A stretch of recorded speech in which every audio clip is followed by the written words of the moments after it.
Таджиков это разозлило не на шутку. Досмотрите это видео до конца, и вы узнаете, какие мнения и идеи выбесили буквально весь таджикский сегмент интернета. Подписывайтесь на наши обновления и точно будете в курсе всего самого актуального. Кандидат исторических наук, эксперт Института актуальных международных проблем Дипломатической академии МИД России Евгений Коренев предложил возможные варианты разрешения споров на таджикско-кыргызской границе.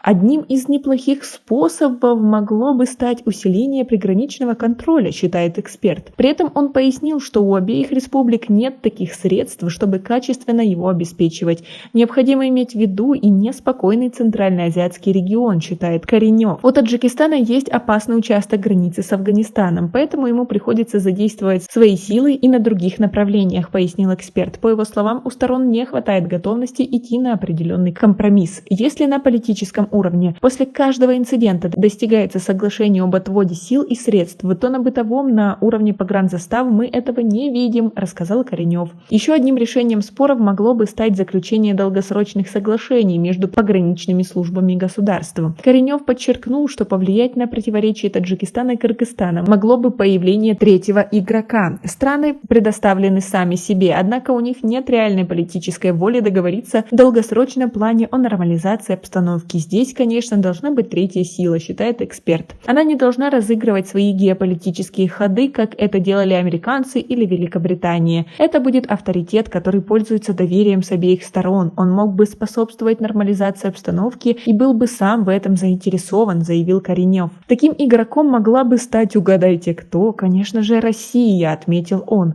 Москва, как никто другой, заинтересована в нормализации отношений, поскольку затянувшийся пограничный конфликт угрожает внутриорганизационному единству ОДКБ, членом которой являются Таджикистан и Кыргызстан, заключил эксперт. Как вы относитесь к такому мнению? Ведь многим таджикам и кыргызам не нравится, что сюда всячески хочет вмешаться Россия и навести здесь свои порядки.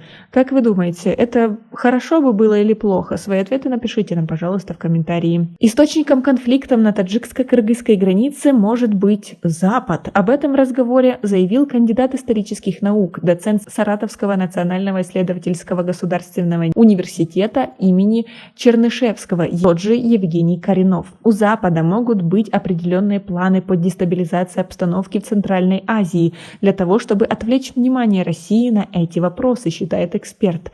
Он подчеркнул, что в нынешней ситуации власти Таджикистана и Кыргызстана выбирали разумную тактику. Обе страны в полной мере не смогут разрешить споры, и порядка 300 километров границы остается неразделенными. Однако республики не переходят к эскалации и не начинают вооруженное противостояние. Конфликт идет пока что только на границе и имеет некую цикличность, поэтому в данном случае вряд ли это перерастет в полномасштабные боевые действия, отметил собеседник. По его словам, в таком случае Российской Федерации при обращении Душанбе и Бишкека не потребуется направлять в республики дополнительный контингент. Тем более в странах находится 201-я российская военная база и авиабаза Кант. У Российской Федерации есть возможности с использованием находящихся там сил и средств решить конфликтную ситуацию, что не потребует дополнительных контингентов и в целом не должно привести к замедлению темпов спецоперации в Украине, сказал Коренев. При подобном развитии ситуации Россия может испытать определенные трудности в политическом плане. Но, как показывают предыдущие события, Москва в нужный момент довольно быстро находила те варианты соглашений, пускай и промежуточные, которые позволяли прекратить огонь Бишкеку и Душанбе, заключил эксперт. Как вы относитесь к тому, что Россия сует свой нос в любые конфликты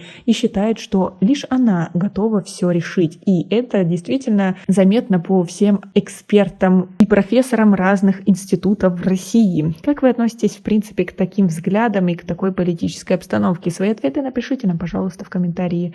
У нас пока на этом все. Оцените наше видео подпиской и лайком. До скорой встречи.